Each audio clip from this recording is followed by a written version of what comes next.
My husband has taken up cooking, and my mother blames me for his unmanly hobby. How some women, especially as they get older, are held hostage by stereotypes. They get something in their heads, and others have to conform to their ideas. My husband and I have been married for more than 20 years, and we are, if I may say so, in the second spring of our relationship. It seems to me that over the years, having come such a long way, we have simply become better at understanding and accepting each other. Our daughter has grown up during this time, has gone to university, and we have more time to ourselves and to communicate with each other.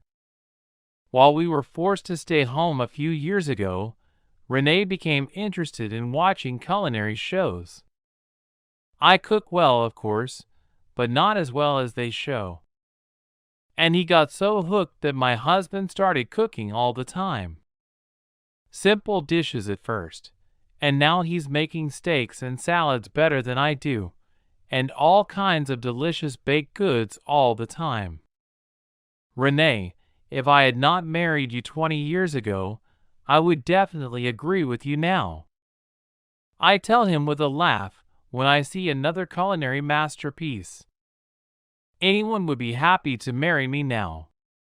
He jokes back. That's how idyllic our relationship is now. And everything would be fine if my mother Zelda would not always try to interfere in our lives. She's a simple woman who grew up on a ranch, so her ideas of right and wrong are pretty primitive. The first time my mother came to our house for dinner, which my husband was cooking, she immediately asked me, "Sylvia, are you feeling sick? What is Renee doing in the kitchen?" "No, I'm fine. It's just that he won't let me near the pots," I replied with a smile. "Why is that?" Mom was surprised. "He's a cook now. He loves to cook," I explained. But I could see in my mother's eyes that my words didn't add much understanding to the situation.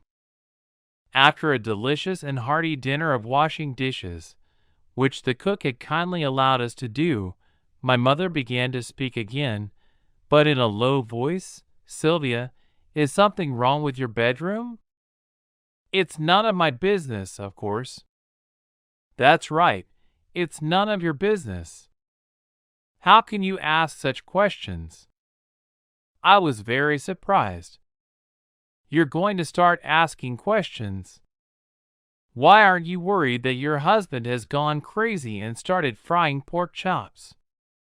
Zelda replied with resentment. "We're doing fine. And Renee is doing what he wants, his hobby, okay?"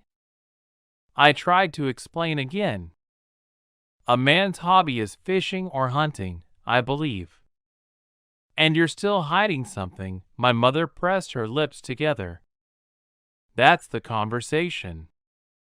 And it was impossible to change her mind. I had gradually forgotten my mother's ridiculous remarks, but a few days ago she reminded me, "Sylvia, are you coming home tonight?" Mom called. "Yes, of course. Renee is going out with some friends tonight, and I'm staying home," I replied. I know. I already called him, and he told me. That's why I'm asking." "I'll come over for a half an hour," was my mother's reply. And that evening the doorbell rang. "Sylvia, I won't be long." "Just to talk," Mom said as she entered the house. "Welcome. I'll make some tea." I invited her into the dining room. "Sylvia, no offense, but when a man goes crazy, it's his wife's fault. A normal man wouldn't suddenly stand at the stove," Mom continued. Without letting me open my mouth to object, she said, "I don't interfere in your intimate affairs, but I consulted a competent woman and she gave me this." Zelda pulled out a bundle. "What is it?" I was startled. It's a special tea. Renee will have more masculine strength. He will look at you differently, and pots and pans will be completely forgotten. And even then, until someone ashamed my daughter does not cook, and my son-in-law is all at the stove. Zelda ranted.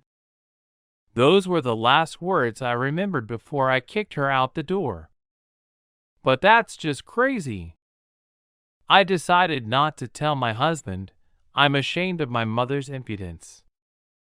But I still cannot recover from this foolishness.